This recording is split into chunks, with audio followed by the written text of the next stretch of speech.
3টি খেজুরের দান। একবার এক দরিদ্র মানুষ রাসূলুল্লাহ সাল্লাল্লাহু আলাইহি ওয়াসাল্লাম এর কাছে এলেন, তার সন্তানরা ক্ষুধায় কাঁদছে।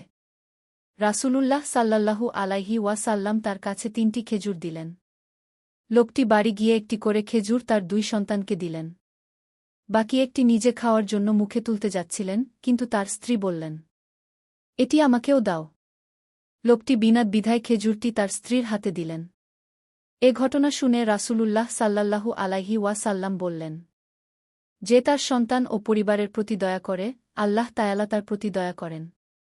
ছোট দান ও বড় রহমতের দরজা খুলে দেয়, আর পরিবারের প্রতি দয়া আল্লাহর রহমত পাওয়ার মাধ্যম। নবীজি সাল্লাল্লাহু আলাইহি ওয়াসাল্লামের বাগানে প্রবেশ করেছিলেন। সেখানে একটা উটনী ছিল, যেটা নবীজিকে দেখে কেঁদেছিল। নবীজি তার গলায় হাত বুলিয়ে দিলে উটনীটা শান্ত হয়ে যায়। এরপর নবীজি বললেন যে উটনীটা তার মালিকের বিরুদ্ধে অভিযোগ করছে। মালিক তাকে ঠিকমতো খেতে দিচ্ছে না এবং পেশি কাজ করাচ্ছে। তারপর নবীজি সেই সাহাবীকে ডেকে বললেন যেন তিনি এই নিরীহ প্রাণীদের প্রতি সদয় হন।